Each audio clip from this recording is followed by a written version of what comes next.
threats. Trees are dying in the Smoky Mountains.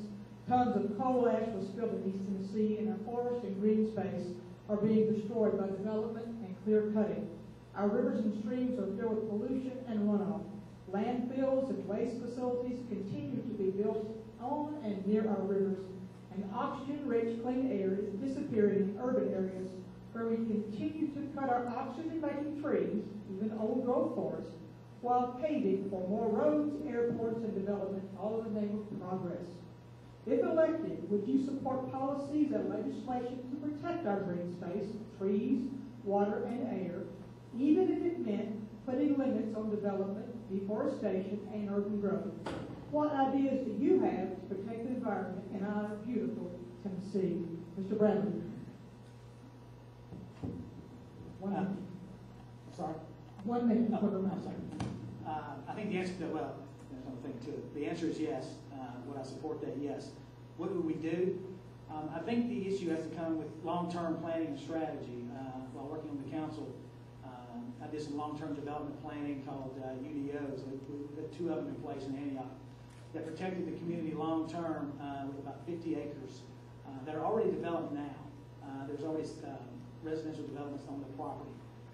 Our focus, myself and with the planning department, was simply to put together a plan so the next decade or 2, any future development that comes in through those residential properties will prepare itself for green space for the future of that development. So we don't do any type of spot zoning where you just put something here, put something there, build a road here, build a road there. We actually put together a plan that sets up this community for the long-term future. That we have to make sure that we're thinking long-term when we come up with some kind of legislation like that. Mr. Coleman. I think no question about it, the environment has to be one of the most important questions that we're going to face in the near future. If we don't stop abusing Mother Earth, it is going to catch up with us in a tremendous way. There's no question as to why we're having so many effects as we do with the weather, because we're not paying attention. We've used the earth as a dumping ground. What we have to do is get a solid plan, a plan that will be financed. I know the U.S. government talk a lot about saving the green space, but what they're not doing is putting the enforcement, they're not putting the money behind it. I think one of the things we need to do here in Tennessee is take a step back, make sure that we have a balanced growth. We can't stop development, I am not saying that, but we can control development and build smart at the same time protect our earth and the environment. If we don't stop dumping into the ozone, we're going to have shorter lives, and that's what concerns me.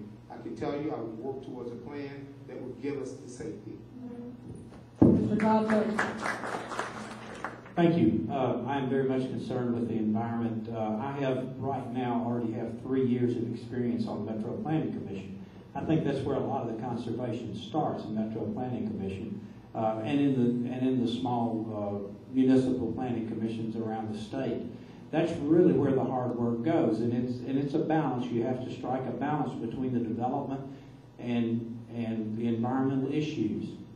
I have learned a lot in those 3 years, I think, invaluable experience that will help me when I get to the state legislature to help pass laws that will facilitate this. And in fact, I participated in extending the clear-cutting restrictions to residential property just a couple of years ago.